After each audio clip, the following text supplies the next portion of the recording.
Welcome to an Ernieball podcast. It starts now.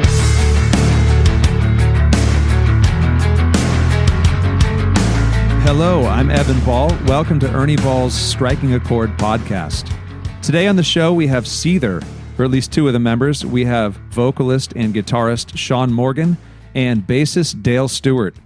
So we talk about how they got their initial break on South African radio. Then we talk about the next big move, which was getting signed to a U.S. label and moving the band from South Africa to the United States. Then we talk about their brand new album, which is set to release in 1 week. That would be August 28th, 2020. So we talk about the album and also the realities of releasing an album during a pandemic. It's obviously a tricky time for musicians. But without further ado, ladies and gentlemen, Shaun Morgan and Dale Stewart of Seether. Shaun and Dale, welcome to the podcast. Thank you for having us, man. All right, well, let's start here. How did you two meet? Wow, that's a long time ago. Yeah, the memory is dim. We met through. I was dating a girl. I was at Technicon, which is basically an arts and like design college. And I was dating this girl, and her brother and Dale were in a band together. So I went and watched Dale's band a few times, and was instantly impressed with his ever-present row of ice cold beers to take place. If he ever ran out, there'd be one close by, and he would not be hurting for a drink. So wow, yeah, we hung out a couple of times, and then I played him some stuff from the band that I was in at the time, and he was unduly impressed. I think it was if I think about it, I thought the music was terrible, but he was enthusiastic about it. And basically we sort of I don't know if we were friends really at that point. I mean, we'd see each other and hang out. It wasn't like we were buds or anything, because it was just that we were always around each other because of the sibling connection. So we cut forward to probably 5 or 6 months later, and our bassist at the time decided to quit, had some sort of meltdown or whatever. And I say whatever, I'm not trying to make light of it. I think he was pretending to have a meltdown.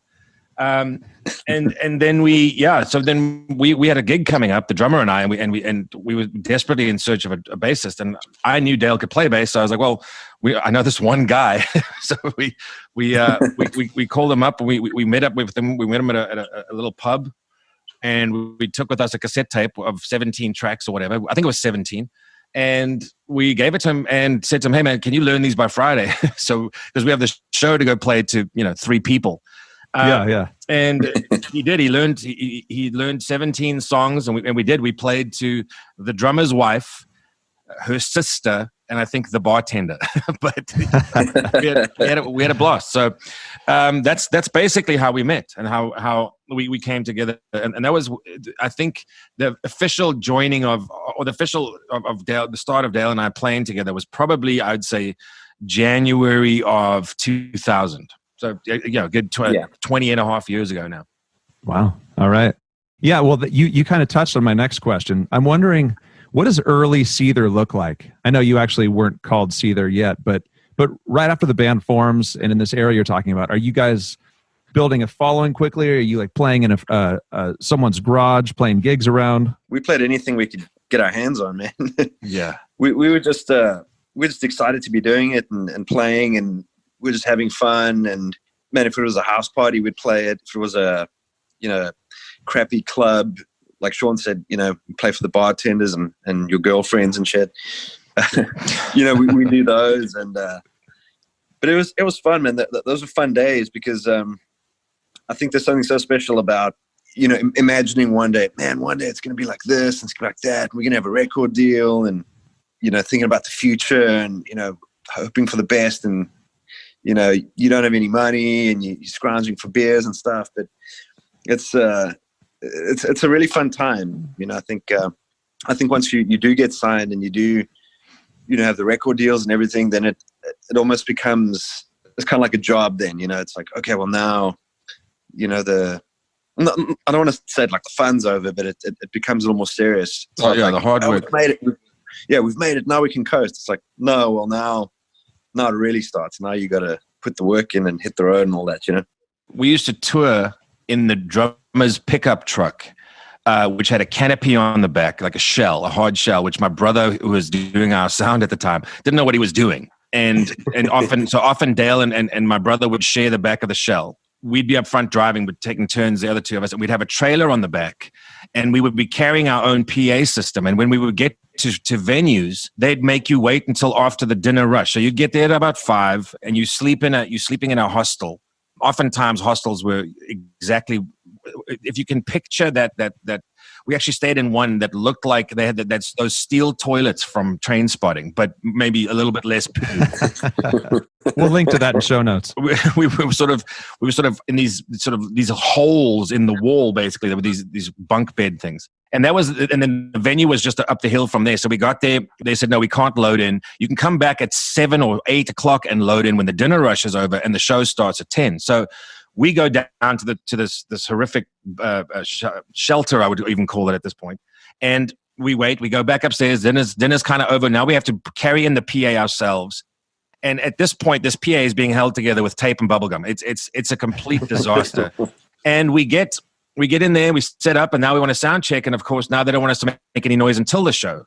So it was a lot of that. It was a lot of just this kind of scraping to get by. You know, we would do a tour for, 3 or 4 weeks, but it would mostly be weekends. And then we would make just enough money to come home and give the drummer money for his electric bill, because he actually had a wife and kids, and the two of us were just, young. We were just, he was 37 at the time, going on 38, and Dale and I were 20 and 21. So it was, we had a completely different outlook on life. Right. And as fun as it was to do all that loading and stuff, I really don't miss it, No. No, absolutely not. Hey, what town are you in? Where does it start? We started in basically, it's called, I'll say it's Royhuiskraal, which is basically, it's this little suburb between Pretoria and Johannesburg.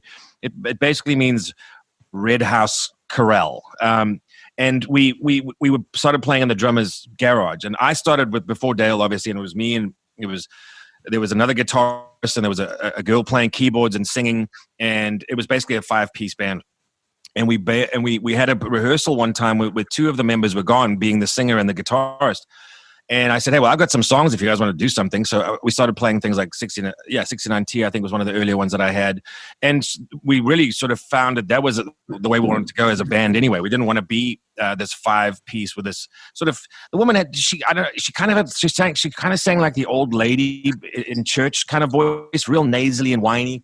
But she desperately wanted to be in a rock band. So we went on as a 3-piece. And then basically we just played competitions. There were band competitions that we played, and we lost. Bands. Yeah, we lost to like people that you'll never hear of and don't even have bands anymore. Because even then, on that level, it's political and it's kind of interesting. But the scene was great, because basically how we got the name for ourselves is we, by playing this Battle of the Bands every weekend. There was one DJ on at nighttime in South Africa. He was very, very instrumental in exposing us to new music. And I remember he used to come on from 7 till 10 at night, or 7 till 11 maybe. And when I was a teenager, that's all I would listen to while I was studying. And that's how I found out about Sepultura, Pantera, anything new that came out was played on this particular 3 or 4 hour block of the radio station. The rest of it was all pop, because it's the one national station that was at the time was the big thing. So we gave him a demo of 17, probably the same 17 tracks we gave Dale to learn, to be honest. And we'd been recording them there was a guy we knew who basically was a jingle writer, and he had his own little studio set up with a vocal booth, and he had instruments. And then what we would do is we would record, and this is pre and post Dale's joining, but we would record the songs in the band room with one microphone onto a cassette tape. And then we would take the tape to him, and then give on a Monday, let's say. And then he would take Monday through Friday just programming the drums for us with a horrendous drum sound, but it was professional, so we thought it was awesome. Then on a Friday night, we'd go in and we would record the songs. It was normally a song or 2 per week, and then we would record them, and all he wanted in payment was McDonald's. Of course, that changed once we got signed, but and that was kind of, it was this cool little thing we did, and it was just us chipping away. So we built up the 16, 17 song sort of back catalog, if you will, and we gave it to Barney Simon, and he was the guy that was like the godfather of rock music. He still, I think to this day, he still wears Misfits t-shirts and things, and he's probably in his late 60s now. But Yeah. He started playing, so we didn't hear anything for a week. And then suddenly, a week after we give him the demo, he's like, man, you guys got to hear this new band, Sarin Gas. And he starts playing one of the songs. I go, oh, this is so cool. He's playing one of our songs. And then the next night he does it again, but he plays another one. And then the next night he plays another one. And then the next night he plays another one. So he starts this sort of like this underground rumble for us. And it doesn't really translate at that point to more people coming to the shows, but it does get the attention of the actual PDs and the radio programmers of the daytime shows, because they were still kind of playing rock music, but it was, it was at a time when I guess Nirvana would have been heard on the radio station during the daytime. So it wasn't, maybe it's not as pop as it is now. I'm kind of getting confused there. But so then the PD goes, you know what? Let's playlist the song 69T. And we were an unsigned band, and it was basically a demo that we had done in the jingle writer's office. So here we go. And we get the song on the radio. There's a huge premiere. I'm on the radio talking about it. We're an unsigned band. And I don't think it's happened since in the country, but man, within a week, the shows exploded. And we would put on the early slots on these festivals, and we would get out there and there's maybe 100, 200 people, and we start playing and the room floods with 5,000 people to capacity. And suddenly it just exploded. And then we could do tours, and we could actually it got so big that I was studying, I was learning to be a jeweler. I was studying for a Bachelor of Technology. And yeah, the next thing is we've got the song on the radio. It starts charting in daytime. And then, of course, we start getting some interest in record companies. Not many, to be honest. But even then, it was only a small little independent that picked us up. But that was kind of how we built it up. And a lot of it was just basically because people believed in us, that had the power to expose us to other people without any money, with no advertising dollars. If you kind of think about it, it's a pretty, it's a bizarre story, but that's how we ended up getting on the radio, and that's how we ended up getting a deal, and then that's how we ended up getting signed to Wind Up, through that whole long winding process. That's crazy. That's a great success story. I like that. I'm curious, what is the South African music landscape like? Are there a lot of South African bands that are popular mixed in with American bands, British bands, kind of like the same mix we'd have here in the States? I think in our time there was a lot of South African rock on the radio, and a lot of interest, because that there was that explosion kind of Nirvana and Alice in Chains and Pearl Jam in South Africa, and so there were a lot of bands. Even called Lithium, and there was a band called Squeal that was great. There was Amersham. There was Springbok Nude Girls. It was all these great bands that just suddenly blew up, and they were all local bands, and they drove the creation of the rock festival market, because there really hadn't been much like that before then. So then you started getting things like what we had our own Woodstock, we had Splashy Fen, we had all of these festivals springing up, and so then we started being invited to play all of those. And there was, you would hear those bands on the radio, and we were just as big fans of those bands as we were of any other band, American or otherwise, but we could at least see them on tour. We never got to see any of the international bands, so they became almost even more important to us. As the rock, the interest in rock and the market for rock, especially in a country like South Africa, which demographically, it's a very, very small percentage of consumers. So the record companies don't really care about making dimes when they can make dollars on something else. So, but there were a lot of great bands, man. And I'm like Dale, I'm out of touch, but I have sort of tried to figure out ways to find out more. But even the old websites we used to go to, that I used to sit on the chat rooms at night and, troll back in 1998, 1999, that's gone. And it's defunct. So it's kind of sad to see that it's corroded. But I think also bands have sort of turned away from that and said, well, if we don't get signed, we're just going to try and do it through Spotify, or we're going to try and do it through, SoundCloud or whatever, or even Facebook, So you grab the attention of U.S. label Wind Up Records. Do they call you out of the blue? How does this come about? Yeah, they called our manager Ingrid at the time, as far as I know. And I think it was a Steve Lerner who used to be at Wind Up. He said, hey, we got this demo. And we were like, demo? We spent all this time and money and effort making this album, with one of the top producers in the country. How dare you? Yeah, like calling it a demo. So, but anyway, like, we got this demo and it's really cool, and we'd love to meet you guys. Can you fly tomorrow? Whoa! And we were like, well, being on a South African passport's like the worst in terms of traveling. So we said, give us a week, we'll get visas. And once we have the visas, we'll come over. So they gave us a week. They bought us tickets and everything. And we flew to New York City, and there was the dude with the sign saying sarin gas on it. And he's like, oh, right this way. And we got in a limo, and they were driving us through Manhattan to I forget what hotel we were staying at, but it was like the Hyatt on Fifth or something. They threw their wealth and their power at us to impress us. That's it didn't awesome. take much to impress us. I think a 6-pack of beer would have impressed us. Yeah. Well, how about, so once you find out that you got that call and they want to fly you out, are you guys over the moon, or do you go out and celebrate that night? I think we did exactly that. We had our favorite little rock club called the Doors.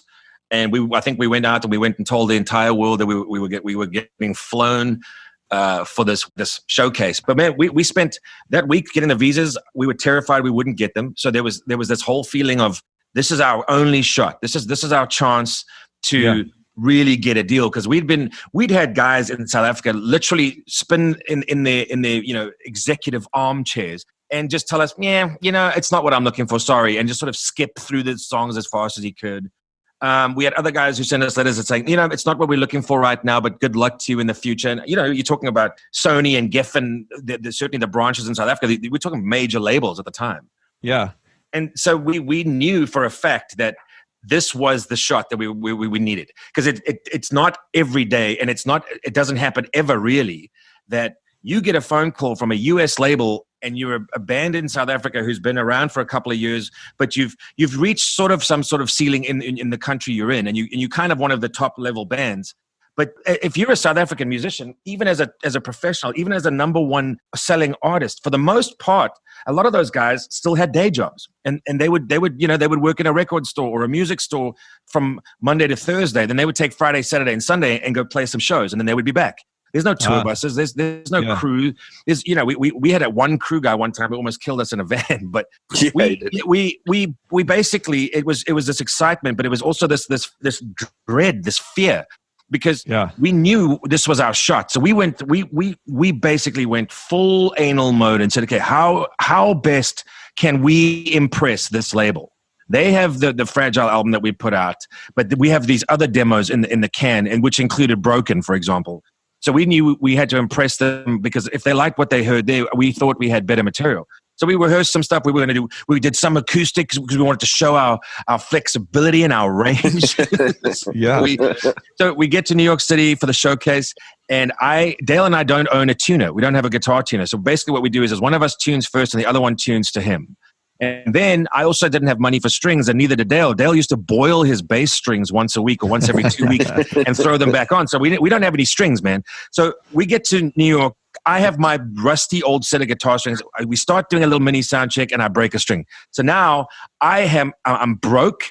I'm in New York City where I have no idea where to find strings. Well, I don't know where to find anything. And I have 30 minutes before Wind Up Records shows up for us to do a showcase. So then we scramble, we find the strings, we come back, throw them on. I think I even just threw on that string, or I might have even bought a single string, because we had zero money. And we played the showcase, and that fear that from getting the phone call only heightened as the showcase became closer. As we got on that stage and they marched in, and it's in this what it looks kind of like a dance or a ballet studio looking thing, because it's mirrors all around you on all the walls, a little stage, and then they all came in and sat down in chairs while we were up there trying to impress, except for Diana Meltzer, who was in the front row, and she was just rocking out. And afterwards, everyone sort of cleared out, and we sat down with the president, and he said immediately, I'd like to sign you guys. And dude, the relief was that we weren't going to get turned down. And that endorphin release, when the fear dissipated and the excitement took over, it was killer. It was awesome. It's a moment, now 20 years down the line, it's a moment I still remember quite vividly, and it was killer. And then we came home, and we had a contract, man. We waited for a contract, and I still was always afraid. I was always afraid, because you spend your whole life being told music is a waste of time. There's thousands of other bands out there that are going to do it. There's millions of other guys better than you, and for the most part, that's true. and opportunities don't come to some of the best musicians and the best players and the best bands, and that's sad. But luckily, we had the path was laid out for us somehow, and we managed to just sort of, hack our way through this. And good for you guys to have the clarity to know that you need to seize this opportunity. You did it. Yeah, because I just had a baby. So my wife at the time, she was my girlfriend, but we had just had a baby. So I was going to actually have to quit playing music. So I was going to have to get a job. So in many ways, this flying us out in the June or July of 2000. It was 2001. 2001. Right before 9/11. Right before 9/11. Right before 9/11. So that's why I was saying it's funny because you said they were holding up the sarin gas sign. I was like, well, that must have been before 9/11 because it wouldn't happen afterwards. Yeah, and just to clarify for listeners, that was your previous name before Seether. Yeah, we again, that name was kind of a dumb name we picked from a hat. We didn't have a band name, and it had been weeks of recording with this guy John in his jingle studio. And he said, "Look, you guys need something. You need a name." So he had a vault full of sound effect CDs, and they all had kind of interesting titles. So we just picked a bunch of them, threw them in a hat, and drew out Sarin Gas, and that's how it became the band name. Well, yeah, that's a crazy story. I mean, getting signed for any aspiring band is huge, but it's even crazier when it entails moving to an entirely different continent. So, yeah, were you guys conflicted there on the move, or was it a no-brainer? We're doing it. I wasn't. I mean, Shaun just had the baby and everything, but I was kind of a young. I wasn't fully single, but I was a young guy, and I was ready to do whatever it takes. Just being given an opportunity like that, something we've been working for so long, it was definitely a no-brainer. I was ready to get on that plane and go overseas and see what it's all about. Yeah, that's amazing. So did you guys all live together when you moved here to the US? Yeah, we did. The wind up was like, hey, move over in January and we'll start, we'll record the album and everything, and don't worry, we'll find you a place to stay. We get to New York City with basically a little piece of paper with an address on it. And no more limos. The limo had no more limo. Already. Yeah, they've already got us now. So we go to this apartment. It's an Oakwood apartment, but it's like right off Times Square. It's like 42nd and 6th or something weird. Wow, 60th floor. Yeah, we're way up there. We're like, wow, this is kind of a cool place. And I mean, it wasn't huge. And then after like a couple of days, we're like, I wonder what this place costs, because I mean, we are paying for it. So we asked the label, we're like, hey, what's the rent on that place? And they're like, oh, it's like $7,500 a month, or something like that. We're like, well, we can't stay here, man. We got to move. So, and while we were kind of in the process of trying to figure out how to get out of this place before the next month rolled in, we were basically got a phone call like, hey, your plane leaves in like a couple hours for LA. There's a change of plans. We're now recording in LA with Jay Baumgartner. So get to the airport. Basically. Yeah. So move to the Oakwood in California. And is that where you settled from that point on? We did for a while. Yeah. Yeah. We kind of we had nowhere else to go. So Dale and I, we also at the time, right before the move to LA, our drummer, who was coming up on 40 years old, he was really homesick, and you ask about how we settled. He was a kind of guy. He's a decent, down to earth guy, but he's the kind of guy who, if you go to a fancy sushi joint, he asks if they've got fried chicken and fries. You know what I mean? He's a sort of down home, simpler guy. He thinks fried bologna on bread is a treat, and so do I. But I also think there's other things that are more of a treat. But it's not just that. Yeah. Yeah. So he was gone. We get the phone call, we're moving to LA, pack your bags, you're out. We fire our managers. We didn't. That story we'll get to. That's a great one too. So basically what had happened is they put us up in this Oakwood in New York City. They said they were going to pay us a salary. When all was said and done and the Oakwood was paid, we only had about $200 to share between four of us in the apartment. So because our manager lived with us as well. So we had nothing. Try and survive on $200 a month in New York City, even in 2000. Yeah. And two, as a band, it's not going to happen. So we moved to LA, and basically the manager stayed behind in Brooklyn because she knew somebody. probably was engaged in carnal activity with her, which is fine. It's her life, and it's great. So we were in LA. Now we don't have a car, and if we don't have any friends, we're both of us. And at this point, now it's just Dale and I in this Oakwood apartment, and we had no friends. But we basically start recording pretty much immediately. But we try to bring another South African drummer over because we thought it was important to have another South African, just so we could keep it sort of, an element of purity about it. We flew a guy out. He didn't work out, which was a real bummer because he's a real nice guy. And then we ended up having Josh Freese play on the album. So that was incredible. So now we've got a world-class drummer on this album. So we know it's the big time. We finished the album, we finished recording, and now we got to find members to play. We have to find drummers, obviously, because we don't have one. So we auditioned, and then we found Nick Oshura, and then we ended up moving to a different spot in not Hollywood, but sort of Los Angeles proper, to be sort of more in the heart of things.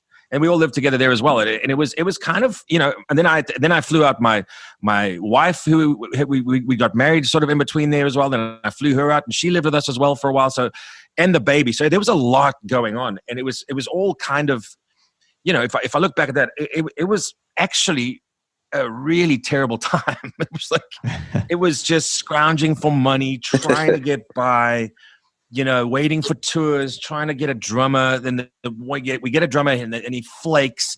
And we get another drummer, he flakes. Then we finally get a drummer. And then we had to audition guitarist because Windup was very convinced we could not be a 3-piece anymore. We had to be a 4-piece band. So we then have to find some other guy to play in the band. And then a couple guys flaked on us again. So it felt like everything had been such a good journey up until moving to LA that it felt at that point, I almost felt like it was the too good to be true part was very quickly fading to the, man, this is not what I thought it would look like, and the thing that people don't understand, maybe they do, but you don't think about it, is when you first move, you say goodbye to all of your family and friends that you hang out with on a regular basis. You say goodbye to everything You say, like the money you use, the electrical sockets you use, the side of the road you drive on, just little things that you grow up with. Everything gets flipped on its back. So now you've got to adapt. And luckily, Dale and I think at the time we were 22 and 23, so we could do it. We were good. But the older guy, the drummer that left, I think all of that was just too much for him. And he's a real, he's kind of a homebody guy, and his kids were very, very, very important to him. And for me, leaving was the opportunity I needed to create a life for my family. Right. So yeah, that was it. But it was all so fun. It was so much fun and games right until we actually got into the studio that it felt like, oh man, what have we got ourselves into? Because we were working but the studio was awesome, and it was this beautiful. You got runners getting you stuff. Every beck and call is taken care of, but it something about it just rang hollow in the sense that the producer was never in the studio. He was always away. He kind of showed up whenever he wanted to, and then we would walk in on a Friday, and we'd been tracking music since the Monday. And he'd go, nope, do it again. And he'd just wander back out again. So it was like, it was a real beatdown, man. And because we were we were so green at the time, and we were so grateful for the opportunity and so thankful that this was a real thing. Right. We never once thought to stand up for ourselves. Yeah. We never once thought to say, no, this is how we think it should be. Or can we at least have a discussion? We just said, yes, sir. And just sort of meekly did what we were told. And it took many years for us. I mean, I remember once the album comes out, the song's out, and we get on Ozfest. But I remember having an argument with the head of Windup where he told us to go back to Africa if we didn't use the demo version of Fine Again as the single, rather than the one we spent 3 or 4 weeks re-recording over and over again at NRG Studios. You know what I mean? So it was a lot of things that in the beginning, it felt like when Dale was saying, once we got signed, the real slog started. That was when it was like, okay, now we have to earn every single fan. We have to get out there and earn them, whether that's through touring or whether that's through radio play or whether that's through, doing the 7 a.m. acoustic sets at different radio stations. That was when the hard graft really started. And I think people don't understand that, Yeah. Well, if I piece together your timeline, it seems like it's pretty impressive. I mean, you guys form in 99, signed to an indie label, get an album out the next year, within a year, and then 2001, the following year, you're already in the U.S. with a new label. That's pretty crazy time. And then how long is it until your first single? Is it Fine Again? When does that break? When was that released? I forget. It was that was in beginning of 2000. May of 2002. Mid 2000. We had spent the first few months of 2002 just recording. We were in studio for about 3 months, and they kind of rushed the single ahead of before the album was, I think, even finished. That's why there was so much frustration about the single, because they knew that was the first one they wanted to go out with. So we recorded that first, basically, so that because they everyone's pants were on fire apparently, because it was like, man, there was no downtime. I mean, except for Sundays when Dale and I would sit and watch Comedy Central. We used to watch The Man Show, and we would sit and drink a case of beers together, and then Monday mornings start up again and go to the studio. Well, once that single hit, did the mood turn? Did it feel once again like things were falling in the right direction? You were winning again? Well, we just, I think, and Dale will agree, at that point, once we finally got to the touring part, and really seeing what American touring was like, and doing 16, 17, 18, sometimes 19 or 20 shows in a row back to back, and living in an RV in really close quarters with some guys you barely know who are now playing in your band. Yeah, it just became a party. It was basically at that point, it's like, well, we're here now, let's make the best of it. And I think because also that's the part we enjoyed the most at the time, because the experiences recording had never really been anything that was something like, oh, I would love to do this again as fast as possible. For us, the touring was the fun part, because the drinking and the hanging out and just the basic sort of sense of immortality. Yeah. I mean, there were nights, man. We would, when we were in the RV, the tour manager would go to bed. We were all boozed up and high on cocaine. And we got people in the RV, and we're cruising through the streets with the windows down, and there's a dance party in the back, and the guy who's driving should probably be in prison. I mean, that was me, but it was kind of, I think, because it was so much it was this realization of a dream that I'd had since a very small kid, and I think for Dale too. Right. It felt like I was happy because I was in it with Dale, and I was happy because my brother came out, and he for a while was a tech guy. So it was really cool. It was the beginning of a realization of a dream. And the idea was live in the moment now and have as much fun as you can, because there's no guarantee that this gathers any steam. There's no way that this is. I mean, for me, I've always been a pessimist. I've always been like a little bit hesitant. So I always have to wait for a success to really be proven or actually to be behind me before I actually sort of will say, okay, I'll acknowledge that it was one. Yeah. So you're taking advantage while you had it. Oh man, we did. It was. Yeah. I mean, it's not like we're going to be doing this in 20 years from now. So let's rage while we can. Yeah. That's great. All right. So fast forward, rumor has it there's a new Seether album on the horizon. Mm-hmm. Mm-hmm. True? You know it. Yeah. The title is Vis Pacem Bellum, which is Latin for if you want peace, prepare for war. And it is coming out August 28th. So it's just around the corner, man. It's as of today, it's about 4 to 5 weeks away. Yeah, that's great. So I think this podcast will release about a week before that. Cool. For context cool. here. Yeah. So I think usually some touring follows the release of an album. How has releasing an album changed in the age of COVID? It's frustrating, man, having this album in the can, and we think it turned out great, and we wish we could just get out there in front of people and play the new songs. And I kind of use the analogy like we're all dressed up with no place to go. We right sitting around like, okay, well, now what? It's frustrating, man. Yeah, it's forced us to look at things very differently, and it's shining a very big spotlight on a bunch of interesting things. The first thing, obviously, that we're looking at is we're looking at how can we still play music for fans, and how can we still earn a living. So we're looking towards streaming platforms and how we can set up shows, and kind of we're setting up production here in Nashville, which we could use with on video walls and lights and the whole deal. So kind of like it would be at a live show. So it's a new thing to look at. But the spotlight then becomes, you see bands that are doing like geolocating shows where it's kind of locked to a certain area or a certain grid. And then they'll do a show in that town, so to speak. So a virtual show in, let's say, Cincinnati, Ohio. And then the next night you do a virtual show in Dayton, Ohio. But really? But it's blocked out, huh? Yeah. So you can't watch if I'm in Nashville, I can't watch the Cincinnati show. So that's one approach that some guys have taken. And then what we are looking at doing is we're going to do a show right around the time, so within a week or two of this album dropping, and just do an hour and a half long set and charge people, I think $10 to buy a ticket or whatever it is.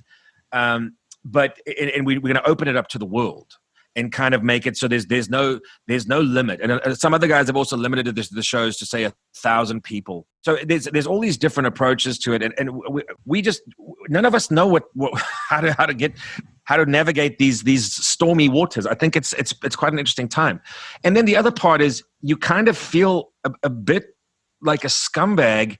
And just because I think I have too much empathy sometimes, but you don't really want to take money from people in a time when they may be slightly short on money.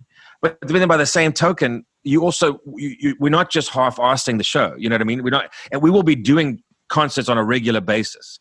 In fact, we have all the band guys are coming down to Nashville or up to Nashville from their various geographic locations, and we're going to do a whole bunch of content in a very short amount of time. And we're looking at stuff like maybe doing albums from front to back, you know what I mean? And then having that be a show. And then we're going to maybe looking at doing possibly a second One Cold Night type show where it's all acoustic, and it's a completely different set and a completely different vibe. So yeah, man, we don't know. And other than that, I spend a lot of time trying to occupy my mind, because I was mentally, my game was, I was getting prepared for this. There's a lot of mental stuff, that preparation that goes in for me now that I'm a father and a husband, which that's another thing. My wedding has been postponed twice already because of this. So it's been a lot of weirdness and a lot of sort of bizarre situations, but it's very much, when we were first told you can't leave your house, man, I'll make no bones about the fact that I drank myself into a stupor a lot of nights, and I don't remember going to bed because I was just so depressed, and I was thrown off because, look, I was prepared during the writing phase that 2019 was a home year. And that's a home year, and that's when you do the domestic stuff, but you also do the creative stuff, and then you record, and then somewhere in the beginning to middle of 2020, we go out and we do what we do, and we do that for 18 months, and we come back home, and the cycle continues. What the spotlight has shone for me the brightest is most of my eggs are in one basket at this point, man, and most of my income, and if not in fact all of it at this point, is directly from this band and this music. So if you take away the largest driver of revenue for us, which is live shows and merch sales, that it really has an impact on, oh wow, okay, so if this can, so how am I prepared? What are my safety plans? Are my nets all in place that if this happens and this continues for another year, is everything going to be good?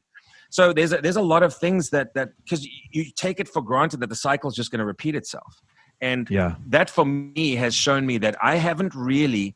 I've done some things that are to diversify the portfolio, so to speak, but for the most part, I haven't been very clever in creating new business opportunities up until this pandemic started, right? So now I've got my irons in a bunch of different little fires, and I'm stoking them to see which ones will grow into flames. But that was out of sheer necessity for my own, again, mental well-being, because I stress about everything.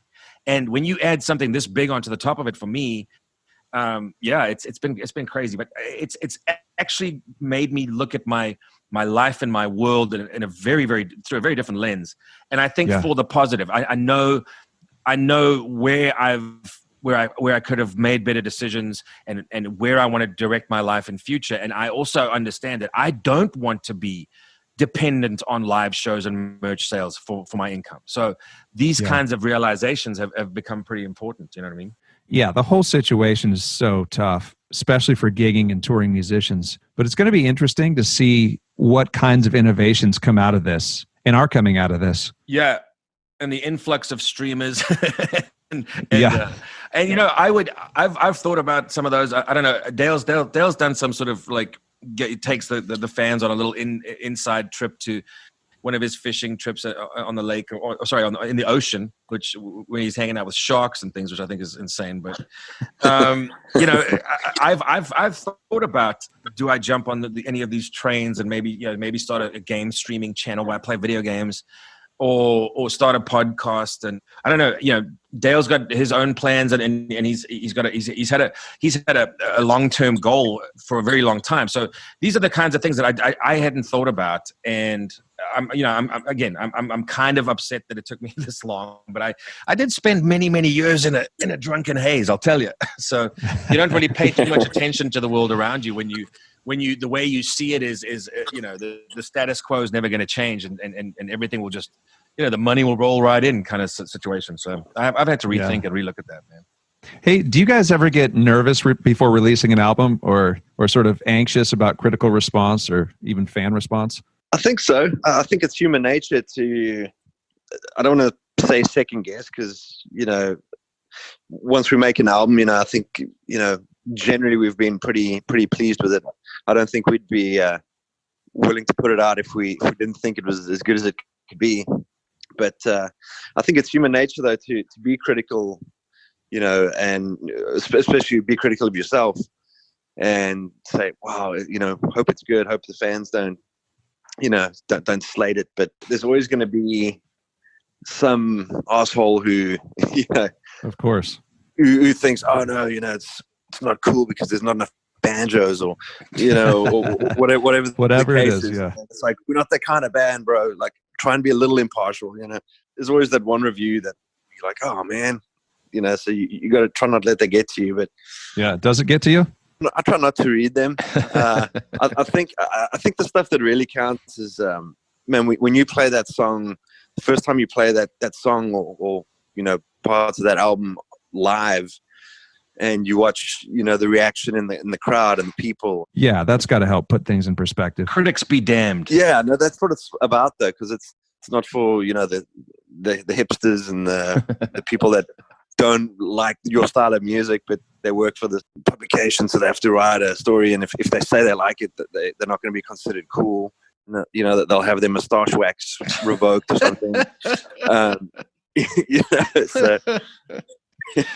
Yeah, I agree. I think there's a lot of anxiety before it, and I think that there's a lot of that the album comes out and it's a flop, and we've been very, very lucky in a sense, and I think we've been. I'm grateful that with every album that we put out, we build the fan base, and we haven't in my mind, there hasn't been one that sort of flopped and stalled the career, and the rising arc has taken a dip, in the sense of, where you really have to come out and work twice as hard with the next album, maybe resort to writing with a well-known songwriter so you can get some hits, right? And you can go out there and you can rejuvenate your career. And that I've seen with a bunch of bands that they were riding high, then they crash down, then they resort to outside writers, and then they rebuild the career, and they sort of get back on some sort of track. I know, having seen some people go through that it's a very difficult and very dark hole to climb out of, because for the most part, people can be quite unforgiving if they don't like something. But the other cool thing, though, is I know that this stuff can hold up to anything we've done in the past, if not way better than the stuff we've done in the past. And anybody who likes what we do is going to love this album. And that's, I know that, because I've written every single song that I've ever written for myself first and foremost. And if I'm not happy with it, it doesn't make it to an album. And if I am and I love it and it's in my head all the time, then it does. I'll write 40 to 50 ideas in songs, but there are a couple clunkers in there. There's a whole bunch that don't fit on a Seether album. I'll be the first to admit that, and that's maybe why I write so much, so that I know that at the end of the day I'll have a larger pile to pick from, and therefore I can raise the bar, and in my mind push the band just one step further than we were on the last album. So it is nerve-wracking and it is terrifying, but I think that we have a really special fan base, man. Our fans are ridiculously hardcore, And you see that when you meet them, the stories they tell you, our activism on the suicide front has really connected with a lot of people too. And we've been doing that for a decade way before things became trendy and cool. We've been doing these activism things. And that's another thing that people really appreciate about us. So there's always that I feel is almost the one reliable rock when an album comes out, is we're going to have that core who's waiting for it and really hungry for the new music. Yeah, that's great. And you already have a couple singles out, right, from this album? Yeah, well, we have the official one, Dangerous, which is that radio, and we've released Bruised and Bloodied as a kind of a grat track, and then we've released Beg, which is a great, because with Dangerous you kind of have a real different sounding Seether song that's it's got the sort of inherent Seetherness about it, but it's got something that makes you, it's a little bit different to what's out on the radio right now, and that's important when you put out a single, because you can easily fall in line and put out a straight ahead banger, but you have to also, I think, you have to take chances sometimes with the melody and the presentation of the song. And then you got Bruised and Bloodied, which is just a straight up rock song, which is with kind of a happy pop melody to it, with some really not pop lyrics. And then you got something like Beg, which is really heavy and really dark and ominous. And I think with those three songs, the only thing that hasn't been represented is then the softer, maybe more sort of vulnerable and really sort of pretty side of the band. Yeah. It gives you a good overview of what to expect when this album comes out. I have kind of a specific question on Dangerous. So Dale, you have that really cool bass riff that starts it out. Was that riff the spark for the song, or did you make it up after there was already a chord progression in place? I wish I could take credit for that riff. That's Shaun's bass riff. That's awesome. Yeah. It's a great little. It's so hooky and catchy. It's cramps the hand a little bit, if you have to play it over and over in studio. But other than that, I love it. So Shaun, is that riff what started the songwriting process for that song? Yeah, I wrote it on guitar first, and it was obviously in the same place on the fret, so it was much higher up. And I thought, well, you know what? I kind of want to hear this on bass. So I picked up the bass and I re-recorded it with the bass. I was like, okay, that's what I want. This is where it's going to be. And I've actually been thinking about this a lot this week, because we're currently Corey and I are going to get together because he's close, and we can throw out some material for the label when they require it, and they want us to do an acoustic version of Dangerous.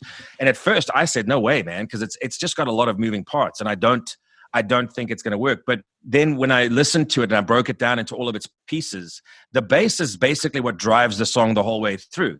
The bass holds down the verses. The bass holds down the choruses, and then only with the exception of the beginning of the breakdown is it guitar centric. The rest of the song was basically guitars filling in and coloring in the things that the bass is doing, and the intention was to try and write parts for guitar that did not repeat parts that the other guitarists were doing. Let's say these imaginary guitarists, and weren't, as much as possible, we're not following the bass. And then in the bridge to bring everything together, to kind of drive it home sonically. You know what I mean? So yeah, I often sit and noodle around on the bass, because it's, if you switch it up and you just move to a different instrument, especially on a day when you feel uninspired, or on a day when you just feel like, nothing's really coming out today. I need to shake this up. That's when I reach for a bass, or I'll start programming some sort of drum beat or something to try and see if I get inspired. Yeah. Hey, do you guys have a favorite song off the new album? I think mine, it kind of changes. The more you listen to stuff, there's a little bit of a revolving door. But there's a song called Wasteland, and I think at the moment that's my number one. I'm pretty partial to Failure right now. I hadn't listened to any of this stuff in quite some time, and suddenly my wife's in the garage and she's working on some projects, and the next thing is she's playing that song. I was like, oh man, I love this song. So that's my current favorite for sure. Yeah. All right. Well, before I let you guys go, let's talk about guitar strings real quick. What gauges are you guys playing? I play 105s on the bass, and then in the studio sometimes we'll go up to the 45s, and then sometimes we'll get like a 110 just for the if we're doing some really low like, B type stuff where you tuning way down. Love the Ernieball strings, man. All right. I've been I used those before they were so graciously supplied for us. So that's good to hear. Yeah, he boiled many sets of those. Yeah. I've boiled many Ernieball strings in my day. New bass string technology right there. It's our next endeavor. High tech. I tend to play either the 12s or 13s. 13s mostly live because I've got ham hands, and I consider myself more of a percussionary guitarist than a finesse guitarist. So, and I also find when we do it like that live, it stays in tune way better, and I can really dig in and play really hard without losing any tone as well. Because that's the other thing, we have a lot of drop C stuff. So those thicker strings definitely help to make that tone just killer, And I also now play the Music Man guitars, so combine those two together, man. I'm in heaven, dude. It's such a killer sound. So yeah, I'm a huge fan, and we've had a long-standing relationship with you guys, and we can't thank you guys enough, man. Well, you know what? One of the coolest things in my life was seeing our band name on the back of the packaging. That was like one of those little moments where you go, oh man, this is so cool. Yeah, that's awesome. Yeah, and you're playing this for good measure. You're playing the Stingray guitar, right? Yes, yeah, I love that thing, man. I've got a bunch in my vault, and they were getting, man. I was so ready to get out on the road and bang away on those things, man. But as soon as they give us the go ahead and they give us an all clear, we're the kind of band that's going to be out there immediately. So I hope people understand that about us and know that when the time comes, we will be there, and we will definitely be out on the road and playing these beautiful strings on these beautiful instruments. Yeah, hell yeah! All right, well, Shaun and Dale, thanks for your time. Thanks for being on the podcast, and can't wait to hear the new album. Thanks, man. I appreciate you having us. This is my first podcast I've ever done. So actually, no, it's my second. All right. But this is the first one where it was about music, and I really appreciate you having us. Thanks for listening to Ernieball's Striking a Chord podcast. Be on the lookout for that new Seether album. I didn't take Latin, but I think it's pronounced Vis Pacem Bellum. If you'd like to contact us, please email strikingachord@ernieball.com. Shaun? Yes. Hello. Hello. How's it going? How's it? I was just eavesdropping on that conversation like some creeper. Nice.